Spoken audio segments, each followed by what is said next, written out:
21 नवंबर यानी कल का दिन देश की समुद्री सैन्य क्षमता के लिए बहुत खास है, बेहद अहम है।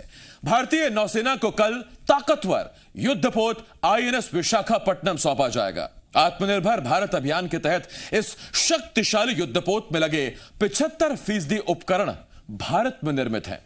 जी मीडिया की टीम आपको इस युद्धपोत पर लेकर चलेगी और दिखाएगी आईएनएस विशाखापट्टनम की क्षमता कैसी है और इसकी क्या क्या खूबियां हैं।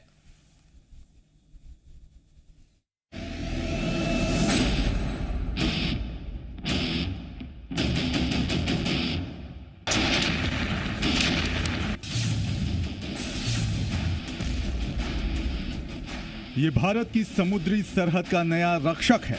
ये है चीन पाकिस्तान का नया कार आईएनएस विशाखापट्टनम।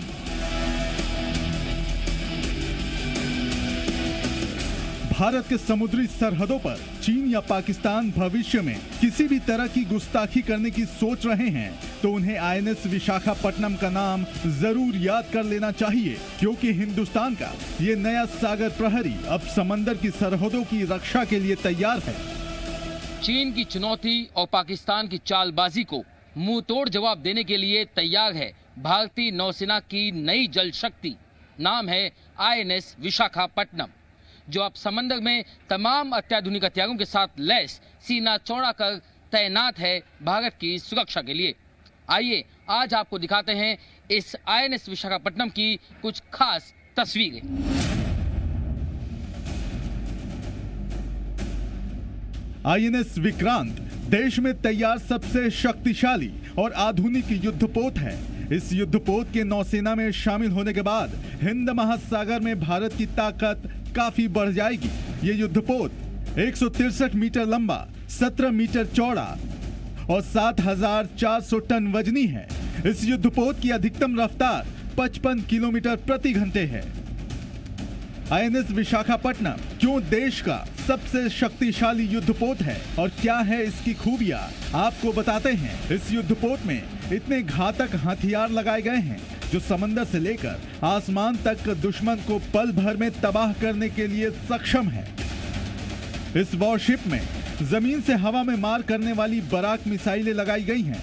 इस युद्धपोत पर सुपरसोनिक मिसाइल ब्रह्मोस भी लगा हुआ है। ये जंगी जहाज 76 mm गन से लैस होने के साथ ही AK-630 एंटी मिसाइल गन से भी लैस है।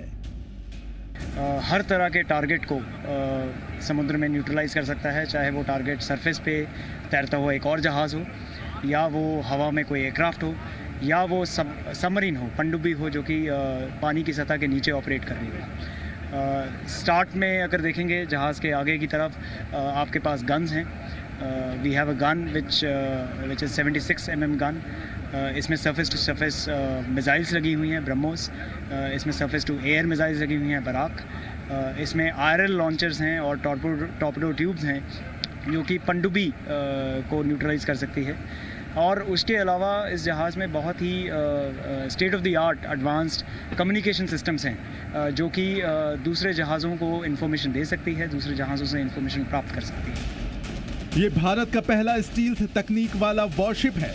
स्टील्थ तकनीक की वजह से ये डिस्ट्रॉयर दुश्मन के रडार की पकड़ में नहीं आएगा और समंदर में दुश्मन के इलाके में घुसकर उसे तबाह कर आसानी से लौट आएगा। मेरे पीछे आप देख सकते हैं विशाखापट्टनम जहाज है जो कमीशन होगा इंडियन नेवी द्वारा 21 नवंबर को, और ये बन जाएगा आईएनएस विशाखापट्टनम। इसकी खास बात ये है कि इसके अंदर जो कंटेंट है वो लोकली मैन्युफैक्चर्ड है। करीब 75% जो कंटेंट है वो भारत में ही बना था, जो एक बड़ी एक तरफ से उपलब्धि है भारतीय नेवी के लिए। इसके अलावा एक तरफ से हम देख रहे हैं ये इंडक्शन तब हो रहा है जब हिंद महासागर में चीन अपना वर्चस्व बढ़ाने की कोशिश कर रहा है। तो एक तरफ से चीन के लिए एक चुनौती है, एक संदेश है चीन और पाकिस्तान दोनों के लिए। आईएनएस विशाखापट्टनम सैन्य रक्षा क्षेत्र में आत्मनिर्भर भारत का नया प्रतीक भी है। इस युद्धपोत में लगे 75% उपकरण स्वदेशी हैं। हथियारों से लेकर तकनीक तक में स्वदेशी की झलक मिलती है। जनरल इक्विपमेंट हैं वो ओवर 75% भारतीय ओरिजिन के हैं। जो शिप की डेक मशीनरी है, ये garden reach ship builders and engineers जो एक डिफेंस PSU शिपयार्ड है उनके द्वारा बनाया गया है। अगर आप यहाँ पीछे देखें, ये है सुपर रैपिड गन माउंट जो Bharat heavy electricals limited Haridwar ने बनाया है। युद्धपोत में लगा सॉफ्टवेयर भारतीय नौसेना ने ही तैयार किया है। INS विशाखापट्टनम में बेहद ही एडवांस सर्विलांस रडार लगाए गए हैं जो दुश्मन की किसी भी हरकत को पलक झपकते ही पकड़ सकते हैं। 7,400 टन वाले देश के सबसे बड़े और सबसे आधुनिक जंगी जहाजों में से एक INS विशाखापट्टनम युद्ध के दौरान दुश्मनों की संपूर्ण बर्बादी करने का मादा रखता है। इस जंगी जहाज के सबसे ऊपरी हिस्से में लगा है इजराइल का बना हुआ multi function surveillance threat alert radar system यानी MF स्टार सिस्टम। ये रडार युद्ध के माहौल में कंट्रोल रूम में तैनात नौसैनिकों को हमले से जुड़ी हुई अहम जानकारियां मुहैया कराता है। INS विशाखापट्टनम को भारतीय नौसेना ने ही डिजाइन किया था और इसे मझगांव डॉकयार्ड लिमिटेड ने बनाया है। यह नौसेना के प्रोजेक्ट P-15B का हिस्सा है। इस युद्धपोत को भारत के पश्चिमी नेवल कमांड में शामिल किया जा सकता है और माना जा रहा है कि ये युद्धपोत हिंद महासागर में ही तैनात किया जा सकता है। राकेश त्रिवेदी के साथ सिद्धांत सिब्बल, INS विशाखापट्टनम, मुंबई। गर्व से माथा ऊंचा, सीना चौड़ा हो गया होगा आपका जब आपने ये तस्वीरें देखी होंगी।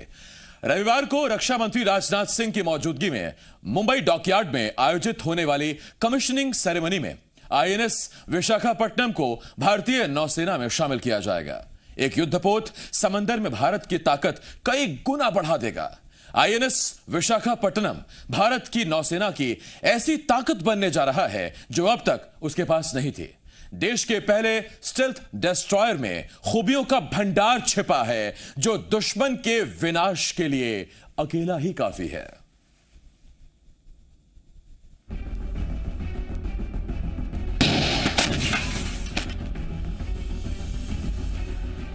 INS विशाखापट्टनम एक डिस्ट्रॉयर यानी विध्वंसक है। ये गन दुश्मन के जहाज की जल्द समाधि बनाने में सक्षम है। INS विशाखापट्टनम पर ऐसे ही कई गन लगाए गए हैं। भारतीय नौसेना का पहला PB-15 stealth guided missile destroyer परमाणु हमले, केमिकल और बायोलॉजिकल अटैक का भी मुकाबला करने में सक्षम है। सूत्रों के मुताबिक INS विशाखापट्टनम में टोटल एटमॉस्फेरिक कंट्रोल सिस्टम भी लगे हुए हैं। इसका मतलब यह है कि इस जहाज पर मौजूद नौसैनिक किसी भी रासायनिक, जैविक या परमाणु हमले से बच सकते हैं। INS विशाखापट्टनम एटॉमिक, बायोलॉजिकल और केमिकल हमले के दौरान न सिर्फ अपना सीना चौड़ा करके खड़ा रह सकता है बल्कि समंदर में 1 किलोमीटर की गहराई में सबमरीन में छिपे दुश्मनों की कब्र भी खोज सकता है। और यही वजह है कि ये इंडियन नेवी की सबसे बड़ी ताकत और सबसे बड़ी जरूरत भी है। INS विशाखापट्टनम को बनाने में स्वदेशी स्टील का इस्तेमाल किया गया है। इसमें बहुत ही मजबूत और हाई क्वालिटी का स्टील DMR 249A का प्रयोग किया गया है। इस युद्धपोत में state of the art sensors लगे हैं जो दुश्मन के हथियारों का आसानी से पता लगा सकते हैं। ये सेंसर्स डेक पर ऐसी जगहों पर लगाए गए हैं जिन्हें दुश्मन देख नहीं सकता। इसमें बैटल डैमेज कंट्रोल सिस्टम्स लगाए गए हैं, यानी युद्ध के दौरान अगर जहाज के किसी हिस्से को नुकसान हो तो पूरा युद्धपोत काम करना बंद न करे। हमारे सी ट्रायल स्टार्ट हुए थे मार्च में। हमने काफ़ी सेलिंग की तब से, मॉनसून्स में भी, रफ सीज में, एंड तब से we have come a long way. हमने काफ़ी कुछ प्रूव किया है। जो हमारा ऑन बोर्ड प्रोपल्शन है, ऑन बोर्ड ऑक्सिलरी सिस्टम्स है, हमारे गन्स, हमारे सेंसर्स, रडार्स जो आपको ऊपर दिखते हैं, प्रोग्रेसिवली हमने इन सभी को प्रूव किया है। And today I am proud to say that we are ready for the commissioning. युद्धपोत पर 2 जंगी हेलीकॉप्टर भी तैनात किए जाएंगे। INS विशाखापट्टनम पर 300 नौसैनिक और 50 अधिकारी हर वक्त तैनात रहेंगे। INS विशाखापट्टनम को समंदर में चलाने के लिए इसमें 4 गैस टरबाइन लगाए गए हैं। इन 4 गैस टरबाइन की वजह से ये युद्धपोत 30 नॉट की रफ्तार से समंदर का सीना चीरते हुए आगे बढ़ सकता है। ये गैस टरबाइन 4.6 मेगावाट बिजली उत्पादन करने में सक्षम है। हमारे पास 4 गैस टर्बाइन इंजन है जो इस 7,500 टन के जो शिप को, लार्जेस्ट डिस्ट्रॉयर को 30 नॉट्स यानी 55 किलोमीटर पर आवर के स्पीड तक हम प्रोपेल कर सकते हैं। इसके अलावा हम खुद 4.6 मेगावाट की पावर खुद जनरेट कर सकते हैं। इस डिस्ट्रॉयर का नाम आखिर विशाखापट्टनम शहर के नाम पर क्यों रखा गया?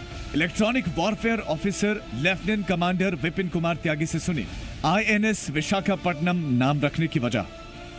हर एक शहर का एक जुड़ाव होना चाहिए हमारी सेनाओं के साथ, तो इंडियन नेवी का जुड़ाव हर एक शहर से हो, इस इंटेंशन के साथ में कुछ शहरों को specifically port cities of the country ships have been named after the port cities of the country. और एक आप देखेंगे कि इससे पहले P-15 अल्फा प्रोजेक्ट जो हुआ था उसमें भी सारे डिस्ट्रॉयर्स का नाम शहरों के नाम पर रखा गया था। उससे पहले दिल्ली क्लास रहा था, उसका भी नाम शहरों के नाम पर रखा गया था, और उसी ट्रेडिशन को हम फॉलो करते हुए हमने विशाखापट्टनम क्लास का नाम शहरों के नाम पर रखना शुरू किया है। INS विशाखापट्टनम को तैयार होने में 3 साल की देरी हुई है, लेकिन कहते हैं ना, देर आए दुरुस्त आए। INS विशाखापट्टनम देर से नौसेना में शामिल हो रहा है, लेकिन इसकी ताकत और खूबी इसे दूसरे जंगी जहाज से अलग करती है।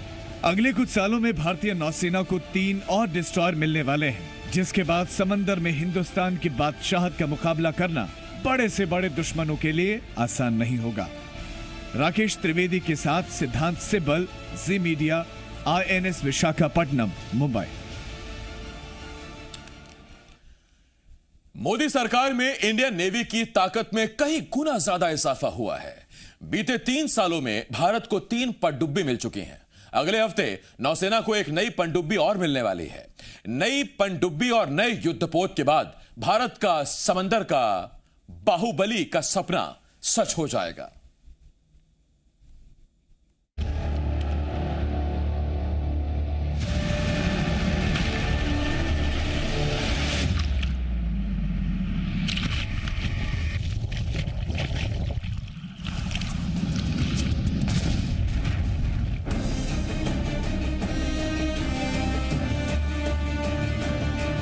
INS विशाखापट्टनम के बाद नौसेना के बेड़े में एक नई ताकत जुड़ने वाली है। इस नई ताकत का नाम होगा सबमरीन वेला। 25 नवंबर को भारतीय नौसेना में सबमरीन वेला को शामिल किया जाएगा। नेवी के मुताबिक स्कॉर्पियन श्रेणी की पनडुब्बी वेला संभावित खतरों को मात देने में सक्षम है। यह पनडुब्बी पानी के भीतर और सतह से मिसाइल दागने में सक्षम है। ये पनडुब्बी खुफिया जानकारी इकट्ठा करने में भी सक्षम है। समुद्र में माइन बिछाने में भी पनडुब्बी वेला कारगर है। मेक इन इंडिया के तहत स्वदेश में बनी सबमरीन वेला को मजगांव डॉक शिपयार्ड ने फ्रांस की कंपनी से टेक्नोलॉजी लेकर तैयार किया है। इंडियन नेवी के प्रोजेक्ट 75 के तहत स्कॉर्पियन क्लास की 6 सबमरीन का निर्माण होना है। सबमरीन वेला इसी प्रोजेक्ट की 4थी सबमरीन होगी। भारत को 3 पनडुब्बी INS कलवरी, INS खांडेरी और INS करंज पहले ही मिल चुकी है और अगले हफ्ते INS वेला भी नौसेना में शामिल होगी। मेरे पीछे है विशाखापट्टनम जहाज जो बन जाएगा INS विशाखापट्टनम। ये भारतीय नौसेना का सबसे बड़ा जहाज होगा जो भारत में ही बना था। करीब 75% इसमें जो एलिमेंट्स हैं, अगर आप बात कर लें वेपन्स के, जो भारत में ही बने हैं, जो एक तरफ से एक बड़ी उपलब्धि है भारतीय नौसेना के लिए। और इसका इंडक्शन और सबमरीन वेला का इंडक्शन तब हो रहा है जब हम देख रहे हैं हिंद महासागर के अंदर चीन कहीं ना कहीं अपने पैर पसारने की कोशिश कर रहा है, अपना वर्चस्व बढ़ाने की कोशिश कर रहा है। और उसको लेकर हम देख रहे हैं कैसे कैपेबिलिटीज बढ़ाई जा रही हैं। और चीन के लिए एक चुनौती तो है ही, पर एक संदेश भी है। समंदर में सरहदों की सुरक्षा को मजबूत करने के लिए पिछले कुछ सालों में बड़े कदम उठाए गए हैं। 3 पनडुब्बियों के अलावा देश का पहला स्वदेशी एयरक्राफ्ट कैरियर INS विक्रांत भी देश की रक्षा के लिए करीब करीब तैयार है।